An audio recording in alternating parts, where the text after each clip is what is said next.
नमस्कार, जोहार सभी साथियों को। स्वागत है आप सबका आज की वीडियो में। सेफ स्कोर के बारे में आज हम लोग बात करेंगे। आप लोगों ने थंबनेल देख ही लिया होगा, मैंने उसमें लिखा ही है ये सब बकवास की बातें हैं। जितने भी टॉप एजुकेटर्स हैं झारखंड के और जितने भी बड़े बड़े चैनल्स हैं, सब ने अपनी तरफ से आपको एक सेफ स्कोर बताया है, ठीक है। और बिफोर द एग्ज़ामिनेशन ऐसी चीज़ों को प्रिडिक्ट करना ये बेवकूफ़ी वाली बात है, ठीक है। ये सारी चीज़ें एग्ज़ामिनेशन के बाद डिस्कस की जाती है, ठीक है। मैं ऐसा क्यों बोल रहा हूँ, आप लोग भी इस बात को समझ पा रहे होंगे। कुछ मैं अपने पर्सनल एक्सपीरियंसेस भी शेयर करूँगा ताकि आपको समझने में और ज़्यादा आसानी हो, ठीक है। एक स्टूडेंट्स के पॉइंट ऑफ व्यू से मैं आपको सारी बातें बताऊँगा और आप अपने आप को इससे रिलेट करिएगा, ठीक है। रीजनल लैंग्वेज की बात हम लोग नहीं करेंगे, इसमें आपकी प्रिपरेशन के ऊपर ये डिपेंड करता है कि आप कितना इसमें अटेम्प्ट करेंगे, ठीक है। हम लोग जनरल अवेयरनेस के बारे में बात करते हैं, जिसमें टोटल 150 क्वेश्चंस आने वाले हैं। अब मैं यहाँ आपको अगर बोल दूँ कि आप 130 प्लस आप अटेम्प्ट करिए, 130 प्लस या 120 प्लस आपका स्कोर अगर रहता है तो आप सेफ़ रहेंगे, तो ये बेवकूफ़ी वाली बात है, ठीक है। कोई आके बोल देगा 140 नंबर तक अगर आप अटेम्प्ट करते हैं, स्कोर करते हैं, तो आप बिल्कुल सेफ़ हो जाइएगा। तो इस तरह के प्रेडिक्शंस बेवकूफ़ी वाले प्रेडिक्शंस है, ठीक है। मैं तो बोल दूंगा 150 में सारे अटेम्प्ट कर लो और 2-4 क्वेश्चन 10 क्वेश्चन गलत हो जाएंगे, कोई बात नहीं, आप सेफ़ हो जाइएगा। तो ये कोई प्रेडिक्शन नहीं होता है, ठीक है। मैं कहना क्या चाह रहा हूँ कि आप पहले से कैसे डिसाइड कर सकते हैं। देखिए, एग्ज़ामिनेशन में आप सबको पता है बहुत सारे सेक्शंस हैं। साइंस अलग है, मैथ्स अलग है, रीजनिंग अलग है, जनरल अवेयरनेस है जिसमें झारखंड भी है और कंप्यूटर है। इतने सारे सेक्शंस हैं। जब भी क्वेश्चन सेट होता है तो एग्ज़ामिनर कुछ सेक्शंस को इजी सेट करता है, किसी को मॉडरेट सेट करता है, तो कुछ पोर्शन को डिफ़िकल्ट भी रखता है, ठीक है। सारे सेक्शंस को वो इजी टू मॉडरेट नहीं रखेगा और सारे सेक्शंस को वो मॉडरेट टू डिफ़िकल्ट भी नहीं रखेगा, इसमें वेरी करता है, ठीक है। अब आपने पहले से ही ये प्रिज्यूम कर लिया है, आपने पहले से ही मन बना के रखा हुआ है कि आप 15 क्वेश्चन आपको साइंस में आपको स्कोर करना है। अटेम्प्ट की बात यहाँ नहीं किसी भी चैनल ने की है, स्कोर की बात की है कि 15 क्वेश्चन आपको सही करना है। ये आपने पहले से ही दिमाग में सेट करके रखा है। और एग्ज़ामिनर ने क्या किया, ये साइंस वाला section moderate too difficult set किया है। क्वेश्चन का जो लेवल है वो मॉडरेट टू डिफ़िकल्ट है, ठीक है। आपके मुश्किल से 7 से 8 क्वेश्चन बन रहे हैं जिसमें आप पूरी तरीके से श्योर हैं। कुछ क्वेश्चन में आपको 50% वाला चांसेस बन रहा है। 2-3 क्वेश्चन आपने और अटेम्प्ट कर लिया, 11 तक पहुँचे, लेकिन अब आपके मन में ये डर है कि मेरे कंपटीटर ने तो 15 क्वेश्चन कम से कम ज़रूर अटेम्प्ट कर लिया होगा सही, ठीक है। और आप इस चक्कर में क्या करते हैं, 11 से नेगेटिव मार्किंग, पहले ही आपने 2 मार्क्स यहाँ पे नेगेटिव ले लिया है क्योंकि आप वहाँ पे पूरी तरीके से श्योर नहीं हैं। अब आप क्या करते हैं, 3 से 4 क्वेश्चन और नेगेटिव वाले सेक्शन में आप जाते हैं और अटेम्प्ट कर लेते हैं, ठीक है। आपने 7 से 8 क्वेश्चन जिसमें आप श्योर थे अटेम्प्ट किया था, 2 क्वेश्चन में आपने रिस्क लिया, फिर बाद में और 3-4 क्वेश्चन आपने अटेम्प्ट कर लिया और टोटल आप 15 तक पहुंच गए। उसके बाद आप मन ही मन थोड़ा बहुत खुश भी हैं कि चलो कम से कम 15 क्वेश्चन अटेम्प्ट आपने किया। लेकिन परिणाम क्या है, इसमें तो नेगेटिव मार्किंग है। नेगेटिव मार्किंग का बहुत बड़ा इसमें रोल रहने वाला है। आपके 7 से 8 क्वेश्चन सही होने वाले थे, आप 8 क्वेश्चन अगर सही करते तो हो सकता था कि आप कंपटीशन में रहते, क्योंकि क्वेश्चन मॉडरेट टू डिफ़िकल्ट है। लेकिन आपने नेगेटिव ले लिया और आपका लक भी इतना अच्छा नहीं रहा। आपने जितना नेगेटिव लिया उसमें आप 80% आपने गलत ही कर दिया है, तो आपका मार्क्स ले देके 5 से 6 पर आ गया, ठीक है। मैं एक आपके सामने जनरल पिक्चर आपको मैं बता रहा हूँ कि ऐसा एग्जामिनेशन में होता है, ठीक है। क्वेश्चन ही डिफ़िकल्ट सेट किया गया, सिर्फ आप 7 से 8 अटेम्प्ट एग्जैक्ट नहीं कर रहे हैं, ये सबके साथ हो रहा है। हर कोई 7 से 8, किसी का साइंस थोड़ा बहुत ठीक है तो वो 8 से 10, 10 से 11 मैक्सिमम सही अटेम्प्ट कर रहा है जिसमें वो श्योर है। उसके बाद जो भी अटेम्प्ट कर रहा है उसमें कन्फ्यूजन है, वहाँ नेगेटिव हो सकता है, ठीक है। आपने 7 से 8 अटेम्प्ट किया, जिसका साइंस स्ट्रॉन्ग है उसने मान लेते मैक्सिमम 11 क्वेश्चन अटेम्प्ट कर लिया, लेकिन आपने जो नेगेटिव कर दिया इसकी वजह से आप बहुत पीछे चले गए, कंपटीशन में आप बहुत पीछे रह गए। कारण क्या था कि आपने पहले से ही ये डिसाइड कर लिया था कि मुझे 15 से 16 क्वेश्चन अटेम्प्ट करना है। तो इस तरह का प्रिजम्पशंस बहुत ही खतरनाक हो जाता है एग्जामिनेशन में। आप पहले से कुछ डिसाइड मत करिए, ये एट अ टाइम आपको एग्जामिनेशन हॉल में डिसाइड करना है कि इसमें आपको कितना नेगेटिव लेना है, कितना आपको अटेम्प्ट करना है। आप क्वेश्चन जब देखिएगा 1 से 2 मिनट आपको लगेगा, सारे पेजेस को आप पलटिएगा, सारे क्वेश्चन को आप 1 से 2 मिनट में जब विजुअलाइज कर लीजिएगा तो खुद ब खुद आपको आइडिया लग जाएगा कि क्वेश्चन डिफ़िकल्ट है, आसान है या क्या है, कितना अटेम्प्ट किया जा सकता है। ठीक है। वही दूसरा सिनेरियो ये भी है कि हो सकता है क्वेश्चन साइंस का बहुत आसान पूछा गया है, सारे के सारे जो 20 क्वेश्चन पूछे गए हैं वो सब previous year as it is उठा के छाप दिया गया है। ठीक है। और आपने बहुत आसानी से 15 से 16 क्वेश्चन यहाँ पे अटेम्प्ट कर लिया और रिस्क लेकर के आप 18-19 तक भी पहुँच गए, क्योंकि प्रीवियस ईयर का क्वेश्चन है, आसान सारे प्रश्न हैं, आराम से आपने अटेम्प्ट कर लिया, कोई दिक्कत आपको नहीं हुआ। तो दोनों केसेस है। तो ये डिसाइड कब होगा? एग्जामिनेशन हॉल में।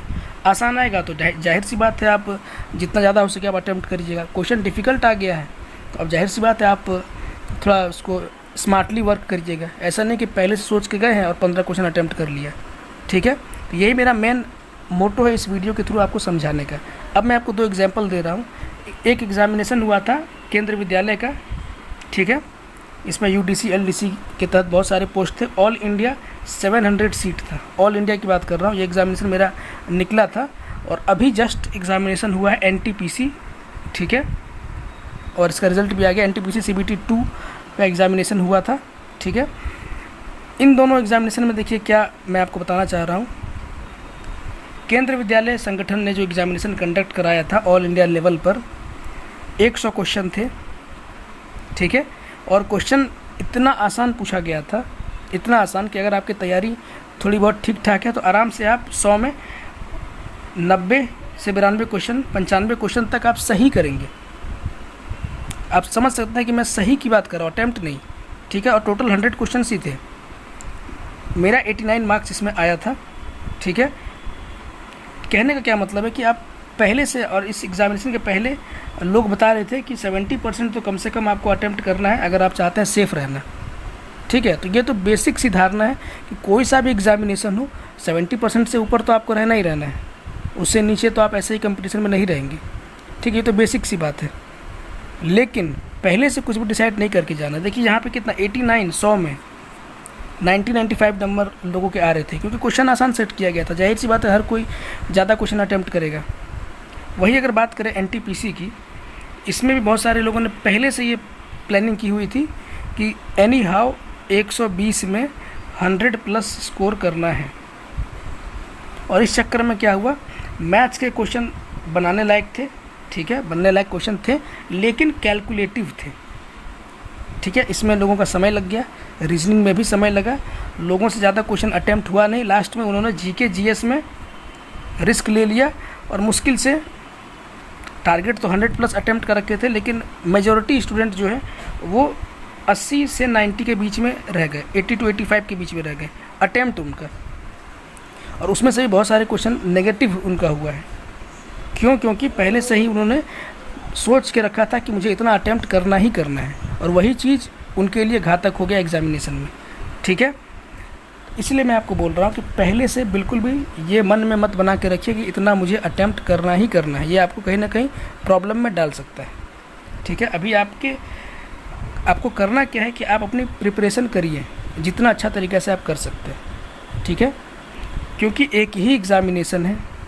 2 चीज़ आपको ध्यान देना है कि एग्ज़ामिनेशन एक ही है, इसीलिए ऐसा आप उम्मीद कम करिएगा कि क्वेश्चन आसान होगा। क्वेश्चन को मॉडरेट टू डिफ़िकल्ट ही रखा जाएगा। दूसरी इंपॉर्टेंट बात कि टाइम की भी इसमें लिमिटेशन है। 20 क्वेश्चन तो आपको मैथ में सॉल्व करना ही है, 20 क्वेश्चन रीजनिंग में भी सॉल्व करना है। टोटल 40 क्वेश्चन है जिसमें आपको सॉल्व करना है और 40 क्वेश्चन समय लेगा। ठीक है। तो ये कह देना कि आप रीजनिंग में 20 क्वेश्चन पूरा अटैम्प्ट करिए, इसमें से 18 क्वेश्चन सही कर देना है, तो ये बहुत आसान नहीं रहने वाला है। रीजनिंग में आप में से कितने लोग हैं, आप कमेंट करके बताइएगा कितने लोग हैं जो डेली पर डे 1 से 2 घंटा या 3 घंटा समय रीजनिंग को दे रहे हैं। शायद ही ऐसा कोई होगा जो ये काम कर रहा होगा, जो डेली 1 से 2 घंटा 3 घंटा समय रीजनिंग को सिर्फ दे रहा होगा। अब वो लोग ये चीज़ सोच सकते हैं। ठीक है। लेकिन मैक्सिमम लोग ऐसे हैं जो रीजनिंग बहुत कम टाइम दे रहे हैं लेकिन उम्मीद बनाए हुए हैं कि 20 से 18 क्वेश्चन अटैम्प्ट कर लेंगे। तो ये इतना आसान नहीं रहने वाला है। ठीक है। रीजनिंग में भी लोगों ने पहले से ही प्लानिंग किया हुआ है, तो थोड़ा सा स्मार्टली वर्क करिएगा, क्वेश्चन देख लीजिएगा। क्योंकि इससे देखिए प्रॉब्लम क्या होगा कि आपने टारगेट किया है रीजनिंग मुझे पूरा अटेम्प्ट करना है, 20 क्वेश्चन है और आप इसमें समय दे रहे हैं। अब आप कोई मिसिंग नंबर का कोई आ गया क्वेश्चन, आपसे बन नहीं रहा है, आप बेवजह उसमें समय दिए जा रहे हैं। ठीक है, कोई एनालॉजी से क्वेश्चन आ गया है, आपको समझ में नहीं आ रहा लेकिन आपने रिस्क ले लिया, ठीक है, नेगेटिव ले लिया क्योंकि आपको अटेम्प्ट 20 तक पहुंचाना है। उसी प्रकार से कैलेंडर से कोई क्वेश्चन आ गया, कैलेंडर आपने तैयारी की है लेकिन वहाँ पे आपसे बन नहीं पा रहा है। ठीक है, तो ऐसा सिचुएशन होता है, हर किसी के साथ होता है। ठीक है, तो क्वेश्चन देख लीजिए, क्वेश्चन के लेवल को एनालाइज कर लीजिए और उसके बाद एट अ टाइम वहीं पे आपको एग्जामिनेशन हॉल में ही ये डिसाइड करना, ये डिसीजन लेना है कि क्या आपको आपके लिए बेहतर हो सकता है और कितना आपको अटेम्प्ट करना चाहिए। नेगेटिव मार्किंग है, इसीलिए बहुत ही सावधान रह के कोई भी डिसीजन लेना है। ठीक है, कंप्यूटर में बहुत सारे लोग बहुत ही आसानी से बता रहे हैं कि 15 से 17 क्वेश्चन आपको अटेम्प्ट करना है। कहने में बहुत आसान लगता है, लेकिन एक चीज़ और मैं आपको बताना चाह रहा हूँ कि 15 क्वेश्चन ही लेके चलते हैं। 15 क्वेश्चन सही करने का क्या मतलब होता है? अगर आपको 15 क्वेश्चन सही करना है, इसका मतलब है कि आपको अपना अटेम्प्ट 18 से 20 करना होगा। आप 18 से 20 क्वेश्चन अटेम्प्ट करिएगा, डेफिनेटली 2 से 3 से 4 क्वेश्चन गलत होंगे ही होंगे और लास्ट में नेगेटिव करके काट कूट के 15 क्वेश्चन पे आप आके अटकिएगा। ठीक है, कब ये होगा? जब आप अटेम्प्ट अपना 18 से 20 रखते हैं, तब ये चीज़ आपको अचीव होगा। ठीक है, और आप खुद समझिए कि 18 से 20 क्वेश्चन अटेम्प्ट करना ये हर किसी के बस की बात नहीं होने वाली है। इसीलिए नहीं होने वाली क्योंकि एक ही एग्जामिनेशन है, डायरेक्ट मेंस में आप बैठ रहे हैं, ये पीटी नहीं है। ठीक है, और बहुत सारे कैंडिडेट्स हैं, तो एक चैलेंज ये रहने वाला है। और ऐसा भी नहीं है कि आपने अगर 15 क्वेश्चन अटेम्प्ट किया है वो 15 का 15 आपका सही हो ही जाएगा। ऐसे भी चांसेस ना के बराबर हैं, क्योंकि 100% इफ़िशिएंट कुछ भी नहीं होता है।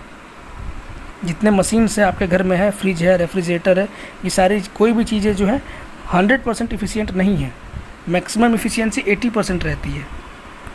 ठीक है, तो वही चीज़ यहाँ पे भी अप्लाई होता है। आप कितने भी सावधानी से काम करिए, आप 100% इफ़िशिएंट नहीं रह सकते। गलतियाँ तो होंगी ही होंगी, नेगेटिव होगा ही होगा। ठीक है, तो इस एग्ज़ामिनेशन में नेगेटिव मार्किंग को जो अच्छे से डील कर लेगा उसके लिए बहुत अच्छा रहने वाला है। ठीक है, अभी आपको अपना सारा सेक्शन को मजबूत करना है। मैथ्स बनाइए जितना बना सकते हैं, एडवांस बनाइए, अरिथमेटिक बनाइए, कंप्यूटर जितना पढ़ना है पढ़ सकते हैं, पढ़िए। इसमें कहीं से भी कोताही आपको नहीं बरतनी है। लेकिन टारगेट अटेम्प्ट को लेकर के पहले से सेट मत करिए, आपको प्रॉब्लम होगा। ठीक है, एक और चीज़ मैं बता रहा हूँ कि मान लीजिए मैथ्स आपने पढ़ा है और कुछ छात्र ऐसे जिन्होंने, एक एग्जांपल मैं बता रहा हूँ कि टाइम एंड वर्क बहुत अच्छे से किया है। ठीक है, टाइम एंड डिस्टेंस बहुत अच्छे से किया है और जब वो तैयारी कर रहा था उसी समय उसने सोच लिया कि टाइम एंड वर्क से अगर क्वेश्चन आएगा तो उसे मैं अटेम्प्ट करूँगा ही करूँगा, क्योंकि मैंने बहुत समय इसको दिया है, बहुत अच्छे से प्रिपेयर किया है, तो इसको तो मुझे अटेम्प्ट करना है। लेकिन हुआ क्या, नसीब ख़राब था स्टूडेंट का, एग्जामिनर ने टाइम एंड वर्क वाले क्वेश्चन को ही डिफ़िकल्ट सेट किया है। ठीक है, टाइम टेकिंग भी है और साथ ही साथ डिफ़िकल्ट भी है, और ये एग्जामिनर बहुत आसानी से कर सकता है। थोड़ा सा क्वेश्चन को घुमा देगा, जो कॉन्वेंशनल टाइप से क्वेश्चन पूछे जाते हैं उसमें से थोड़ा छेड़खानी अगर एग्जामिनर कर देगा तो लाखों लाख स्टूडेंट ऐसे हैं जो उसमें फंस जाएंगे और गलत करेंगे। अब यहाँ छात्र ईगो पे लिया हुआ है कि टाइम एंड वर्क सॉल्व करना ही करना है, क्योंकि पहले से माइंड बना करके वो रखा है। लेकिन एग्जामिनर ने इस क्वेश्चन को टफ पूछा है, अब ये इसमें फालतू में समय दिए जा रहा है, 1 से 2 मिनट, 2 से 3 मिनट। ठीक है, हो सकता है कि 5-7 मिनट समय दे करके वो इसको सही कर भी दे, लेकिन एक क्वेश्चन के पीछे इतना समय देना, मार्क्स आपको उतना ही मिलना है जितना बाकी क्वेश्चन में मिलेगा, तो ये कहीं ना कहीं बेवकूफ़ी होगी। तो इन्हीं सब चीज़ों को आपको ध्यान देना है, पहले से आपको कोई चीज़ डिसाइड नहीं करना है। ठीक है, तो इन सब चीज़ों से आपको बचना है, ये मेरा मेन कहने का पॉइंट है। सारे बड़े बड़े चैनल्स आपको बता रहे हैं कि आउट ऑफ 150 आपको कैसे भी करके 110 से 120 के बीच में रहना है। ठीक है, तो मैं तो ये बिल्कुल अभी आपको नहीं बता सकता हूँ कि 110 से 120 रहने से आप सेफ़ हो जाएंगे, ये मैं नहीं कह सकता हूँ। अगर केंद्र विद्यालय की तरह एग्जामिनेशन में क्वेश्चन आ गया, उस लेवल का क्वेश्चन आ गया, तब तो आप 120 क्या 130 से 140 पर आइएगा, तब आप सेफ़ होइएगा। ठीक है, ये भी हो सकता है। तो पहले से ही कोई चीज़ नहीं बताया जा सकता। हाँ, एग्ज़ामिनेशन जैसे आप देख करके आएंगे, उसके बाद एक वीडियो ज़रूर बनाया जाएगा और फिर बताया जाएगा कि इस क्वेश्चन पेपर में सेफ़ स्कोर क्या हो सकता है। अगर आपने इतना अटैम्प्ट किया है सही तो आप सेफ़ हो सकते हैं। ये एग्ज़ामिनेशन के बाद का एनालिसिस है। पहले से बताना ये बेवकूफ़ी वाली हरकत है, इसको कोई भी नहीं बता सकता है। ठीक है, तो आप इन सब चीज़ों से थोड़ा दूर रहिए, और इसलिए मैंने इस वीडियो को आज अपलोड किया क्योंकि आपके पास 1 महीने का समय है। आप पहले से ही कट ऑफ और इन सब चीज़ों की टेंशन को ना लें। ठीक है, जितना ज़्यादा हो सकता है आप तैयारी करें, प्रैक्टिस सेट सॉल्व करें। ठीक है, प्रैक्टिस सेट जितना ज़्यादा हो सके अभी आपको करना है, तैयार करना है। जहाँ से भी मिले प्रैक्टिस सेट सॉल्व करिए। मैथ्स को टाइम दीजिए, रीजनिंग को समय दीजिए। रीजनिंग को बहुत लोग लाइटली ले रहे हैं, रीजनिंग को प्लीज़ आप लोग समय दीजिए। इसको आपको स्ट्रॉन्ग करना है, कोशिश करना है जितना ज़्यादा इसको मैक्सिमाइज़ कर सकते हैं। ठीक है, झारखंड में 40 क्वेश्चन है। झारखंड को भी आपको अपने मजबूत पक्ष में रखना है, इसको मजबूत करना है। यहाँ से भी जितना ज़्यादा हो सकता है आपको इसमें अटेम्प्ट करना है। स्टैटिक पोर्शन झारखंड का जितना भी है उन सब पे मैंने शॉर्ट ट्रिक वीडियो अपलोड किया हुआ है। आप प्लेलिस्ट जा करके एक बार ज़रूर चेक करिएगा। आपको रटना नहीं होगा, कौन सी नदी कहाँ से निकल रही है, उसका मुहाना क्या है, कौन से वाटरफॉल कहाँ पर है, कौन सी मंदिर कहाँ पर है, ये सारा मैंने शॉर्ट ट्रिक की मदद से बताया हुआ है। बहुत कम टाइम में, आपका 1 दिन में सारा चीज़ हो जाएगा अगर आप उस वीडियो को देख लेते हैं। ठीक है, और शॉर्ट ट्रिक आपको बहुत हेल्प भी करेगा। बाकी करंट अफेयर्स भी है। करंट अफेयर्स अगर आप लोग बोलिएगा झारखंड का तो मैं कुछ वीडियोस उस पर भी डालूँगा। ठीक है, तो ये था मूल बात, इसलिए मैंने इस पर क्वेश्चन मार्क लगाया हुआ है। अभी से आप कुछ भी पहले से डिसाइड करके मत जाइए। हाँ, जितना ज़्यादा हो सकता है आप अपने स्कोर को मैक्सिमाइज़ करने का प्रयास हर कोई करेगा। ठीक है, तो वो डिसाइड करता है आपके तैयारी पे, आपके प्रिपरेशन पे। ठीक है, तो जो भी लोग पहली बार आ रहे हैं चैनल पे, आप लोग सब्सक्राइब करिएगा, बेल आइकन दबाइएगा। वीडियो अगर आपको सही लगा तो लाइक करिएगा। आपका कोई फीडबैक है तो कमेंट करके बताइएगा। मिलते हैं नेक्स्ट वीडियो में। Till then take care, good bye.